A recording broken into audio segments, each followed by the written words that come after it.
आप मुझे जंजीरों में जकड़ सकते हैं, यातना दे सकते हैं, इस शरीर को नष्ट कर सकते हैं, लेकिन आप कभी मेरे विचारों को कैद नहीं कर सकते।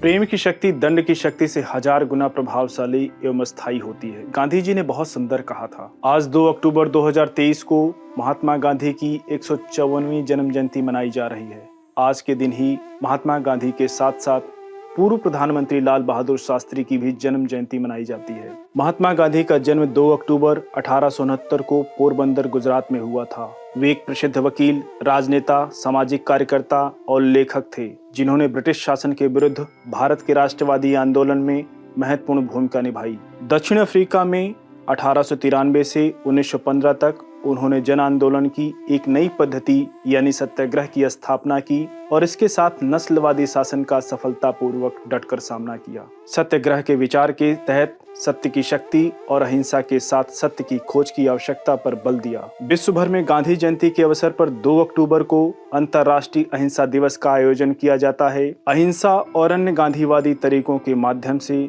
सामाजिक, आर्थिक और राजनीतिक परिवर्तन लाने के लिए प्रतिवर्ष गांधी शांति पुरस्कार प्रदान किया जाता है। महात्मा गांधी का मानना था कि अहिंसा का धर्म सभी भारतीयों को एकजुट कर सकता है। वर्ष 1917 में उन्होंने किसानों को नील की खेती की दमनकारी नीति के खिलाफ संघर्ष करने के लिए प्रेरित करने हेतु बिहार के चंपारण की यात्रा की थी। 1917 में ही उन्होंने गुजरात के खेड़ा जिले के किसानों का समर्थन करने के लिए एक सत्याग्रह का आयोजन किया। फसल खराब होने के और प्लेग की महामारी से प्रभावित खेड़ा के किसान राजस्व का भुगतान नहीं कर सके और राजस्व वसूली में कुछ छूट देने की मांग कर रहे थे। वर्ष 1918 में कपास मिल श्रमिकों के बीच सत्याग्रह आंदोलन के लिए वे अहमदाबाद भी गए। वर्ष 1919 में उन्होंने प्रस्तावित रॉलेट एक्ट के विरुद्ध एक राष्ट्रव्यापी सत्याग्रह शुरू करने का फैसला किया। 13 अप्रैल 1919 को कुख्यात जलियांवाला बाग की घटना हुई। हिंसा को फैलते देख महात्मा गांधी ने आंदोलन को 18 अप्रैल 1919 को बंद कर दिया। सितंबर 1920 में कांग्रेस के कलकत्ता अधिवेशन में उन्होंने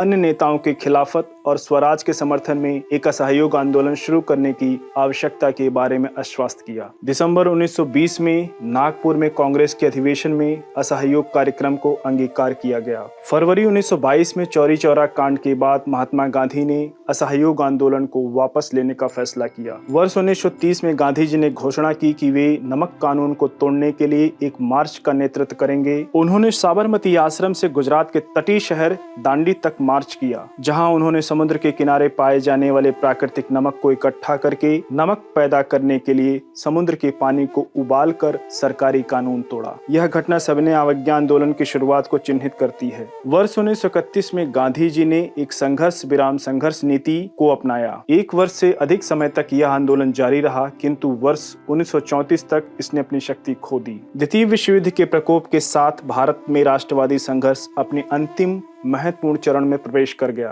क्रिप्स मिशन मार्च 1942 की विफलता, भारतीयों को सत्ता हस्तांतरित करने संबंधी ब्रिटिश अनिच्छा और उच्च ब्रिटिश अधिकारियों द्वारा हिंदू एवं मुसलमान के बीच कलह को बढ़ावा देने वाली रूढ़िवादी और सांप्रदायिक ताकतों को दिए गए प्रोत्साहन ने गांधी जी को वर्ष 1942 में तत्काल ब्रिटिश वापसी की मांग करने के लिए प्रोत्साहित किया, जिसे बाद में भारत छोड़ो आंदोलन के रूप में जाना गया। उन्होंने कथाकथित अछूतों के उत्थान के लिए भी महत्वपूर्ण कार्य किया और अछूतों को एक नया नाम दिया, हरिजन, जिसका अर्थ है हरि की संतान अर्थात ईश्वर की संतान। सितंबर 1932 में B.R. अम्बेडकर ने महात्मा गांधी के साथ पूना समझौता किया। आत्मनिर्भरता का उनका प्रतीक चरखा भारतीय स्वतंत्रता आंदोलन का एक लोकप्रिय प्रतीक बन गया। उन्होंने लोगों को शांत करने और हिंदू मुसलमान दंगों को रोकने में महत्वपूर्ण भूमिका निभाई, क्योंकि देश के विभाजन से पहले तथा उसके दौरान दोनों समुदायों के बीच तनाव काफी बढ़ गया था। वर्ष 1942 में उन्होंने महाराष्ट्र के वर्धा में हिंदुस्तानी प्रचार सभा की स्थापना की। इस संगठन का उद्देश्य हिंदी और उर्दू के बीच एक संपर्क भाषा हिंदुस्तानी को बढ़ावा देना था। उनकी प्रमुख कृतियों में हिंद स्वराज, सत्य के साथ मेरे प्रयोग, जो उनकी आत्मकथा कथा थी। 30 जनवरी 1948 को नाथूराम गोडसे ने गोली मारकर उनकी हत्या कर दी। 30 जनवरी को देश भर में